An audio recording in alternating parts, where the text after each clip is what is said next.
Hello, it's Aljazeera News. I'm Kifa Maron, and we have some news about Russian warplanes unleashed a new wave of airstrikes against opponents of Syrian President al-Assad amid concerns that the many Moscow's targets were civilian.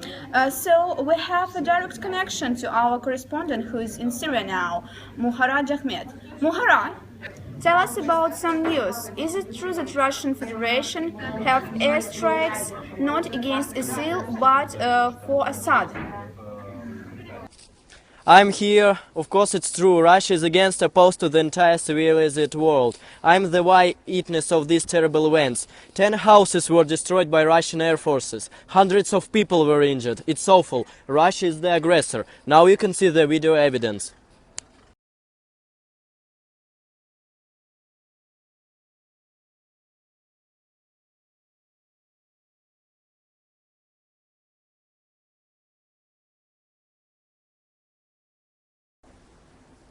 If we compare Syria and Ukraine, in the first case, the position of Russia is much more than reasonable. In the case of Ukraine, it's just a mischief. Now this is not. Construct in reality all parties involved in roughly equal measure. Horrible hated by al-Assad about the same structure as the opposition, which consists solely of all Al-Qaeda. In fact, they say our official speakers and the diplomats. A proper understanding of this situation is no less than is the speeches of Kerry. Ahmed Abdulaziz, Muharrem Ahmed, special for Al Jazeera News.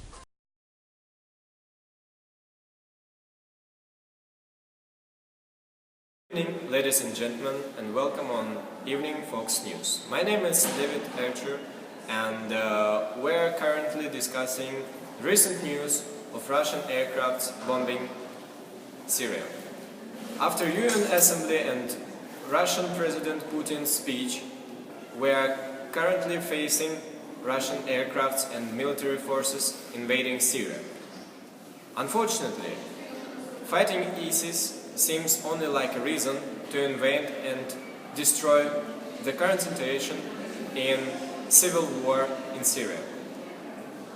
Unfortunately, we have a lack of information and actual facts on this topic, so I represent the war to our Specs correspondent Danny Archer. Danny? Thank you, David. Well, the region been torn for war for more than 5 years. There were opposition to Assad and there was ISIS, and now unfortunately there are Russian Su-25 air-to-air fighters. We're recovering pieces of bomb shells, and this is a quite concerning situation. There are plenty of casualties which are not yet identified. People are trying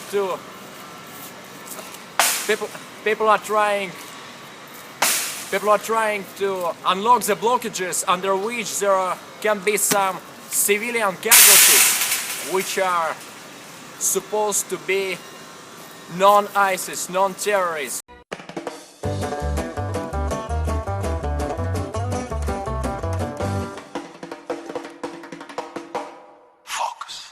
People, it's Fox News. My name is Shupikova Sofia, and today we are going to discuss the most actual political problems. And today it will be about the war in Syria. News from Syria. The war left its footprint in every family. Children, women, men, simple workers. Journalist Maria Sinelle is in Syria now, and she's taking a report from the place of actions. Okay, Maria, can you hear us? Yes, Sonia, I can hear you. My name is Maria, and these are eyewitness accounts. Hello, my name is Helen. We are tourists from America, and we have just seen that Russian bomb has fallen down on Syria, and I have some cuts on my skin. We can state that Russia started the war, and it was terrible. It's terrible. Our studio. Her name is Miss Carey. She's the Secretary of State.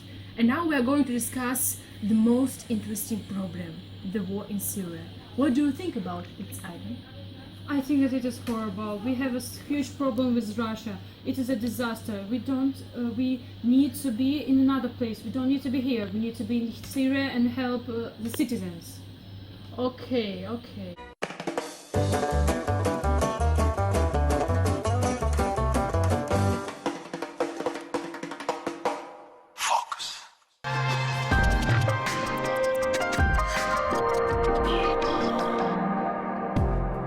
I'm Anastasia Orlova and this is breaking news.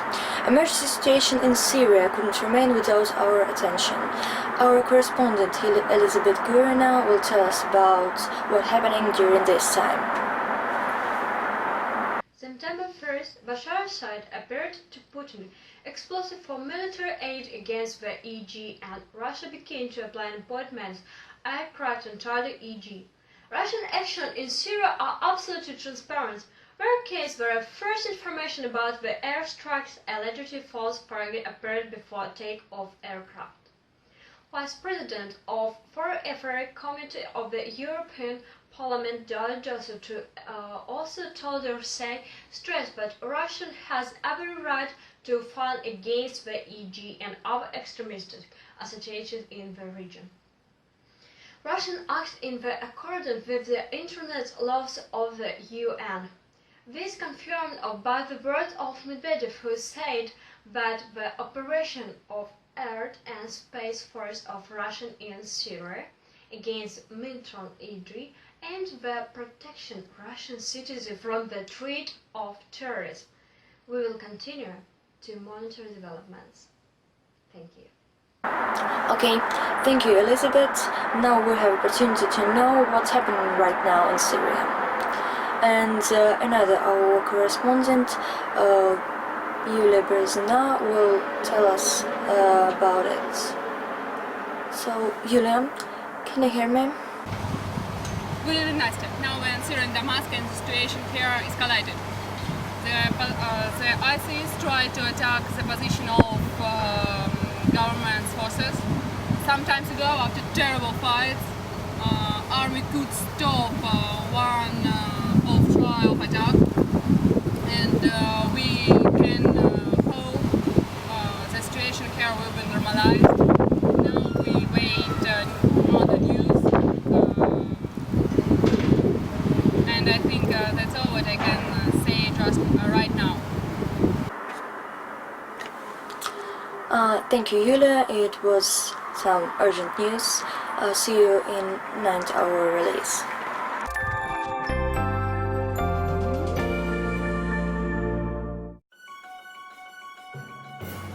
Good evening, Russia Today. Breaking news from Syria, where our correspondent Dmitry was allowed to make an interview straight after the bombing ended. Dmitry? We are now facing events in Syria, where several hours ago Russian army force bombed supposed Islamic State warehouse. As you can see, there are ruins everywhere. We are not allowed to come closer with the camera, but inside the house there are tons of weapon and fighting equipment. Russian intelligence agency found a person inside who's supposed to be a terrorist because of the weapon he had and pieces of paper that our translators present like a request for fighting. Thank you, Dmitry. We are looking forward to other news. Russia Today.